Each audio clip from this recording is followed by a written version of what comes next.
आज Doubtnut app download करें। Doubtnut पर अपने सभी गणित, रसायन विज्ञान, भौतिक विज्ञान और जीव विज्ञान के डाउट्स का करो सफाया। बस प्रश्न की फोटो खींचो, एक ही प्रश्न को क्रॉप करो और तुरंत वीडियो सोल्यूशन पाओ। अभी डाउनलोड करें। तो प्रश्न दिया हुआ है कि 0.5 मीटर फोकस दूरी के एक उत्तल लेंस को 1 मीटर फोकस दूरी के अवतल लेंस के संपर्क में रखा गया है, तो संयुक्त लेंस की फोकस दूरी होगी। और हमें कुछ विकल्प दिए गए हैं। तो पहला विकल्प है 1 मीटर, दूसरा विकल्प है -1 मीटर, तीसरा विकल्प है -25 मीटर और चौथा विकल्प है +25 मीटर। तो देखते हैं कि कौन सा विकल्प हमारा सही होगा और संयुक्त लेंस की फोकस दूरी क्या होगी। ठीक है, तो कह रहा है कि 0.5 मीटर फोकस दूरी के एक उत्तल लेंस को, तो एक उत्तल लेंस है जिसकी फोकस दूरी कितनी दी हुई है, जिसकी फोकस दूरी दी हुई है 0.5 मीटर। इसके संपर्क में एक अवतल लेंस रखा गया है जिसकी फोकस दूरी कितनी है, जिसकी फोकस दूरी है 1 मीटर। ठीक है, मान लेते हैं F2 बराबर कितना है, 1 मीटर दिया हुआ है। और देखो, ये ध्यान देने वाली बात है कि जो हमारा उत्तल लेंस होता है, उत्तल लेंस की जो फोकस बिंदु होता है वो कहाँ पर होता है, वो होता है लेंस के दाईं ओर। ठीक है, जबकि जो हमारा अवतल लेंस होता है, अवतल लेंस का जो फोकस बिंदु होता है वो होता है लेंस के बाईं ओर। ठीक है, तो इस और चिन्ह प्रपार्टी के अनुसार हम जानते हैं कि जो बाईं ओर के चिन्ह होते हैं वो ऋणात्मक होते हैं और दाईं ओर के चिन्ह कैसे होते हैं, धनात्मक होते हैं। तो इसलिए जो हमारे उत्तल लेंस की फोकस दूरी है वो कैसी होगी, धनात्मक होगी।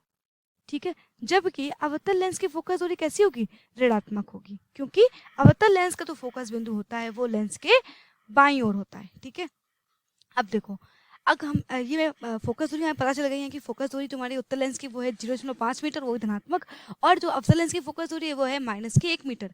ठीक है, अब कह रहा है कि इनके संपर्क में रखी गई हैं और इसके संपर्क में जो हमारा लेंस बन रहा होगा, या हम कह सकते हैं जो जब इनको संपर्क में रखा गया तो इस संपर्क की फोकस दूरी क्या होगी, या इस तुल्य लेंस की फोकस दूरी या इस संयुक्त लेंस की फोकस दूरी क्या होगी, संयुक्त लेंस की फोकस दूरी क्या होगी। ठीक है, तो मान लेते हैं कि संयुक्त लेंस की फोकस दूरी क्या है, कैपिटल F है।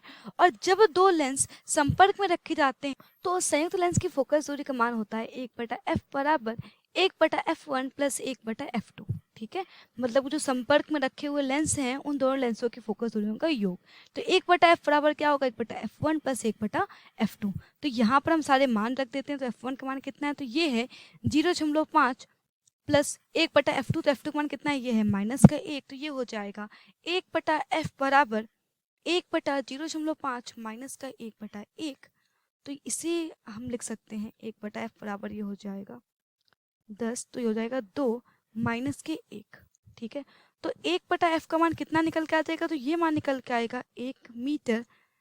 तो f का मान भी क्या हो जाएगा, f का मान भी क्या हो जाएगा, 1 मीटर हो जाएगा, क्योंकि 1/1 करोगे तब भी क्या होगा, ये 1 मीटर ही आएगा। ठीक है, तो इस प्रकार जब उत्तल लेंस और अवतल लेंस को संपर्क में रखा गया तो उनसे बने संयुक्त लेंस की जो फोकस दूरी है उसका मान कितना होगा, 1 मीटर होगा। और आप ध्यान दीजिए यहाँ पर तो जो फोकस दूरी आई हमारी वो कैसी है, धनात्मक। इसका मतलब क्या है कि जो हमारा संयुक्त लेंस होगा वो लेंस कैसा बन रहा होगा, वो लेंस बन रहा होगा उत्तल लेंस। ठीक है, हम कह सकते हैं संयुक्त लेंस उत्तल लेंस की भांति व्यवहार करेगा। तो हम देख लेते हैं कौन सा विकल्प सही है।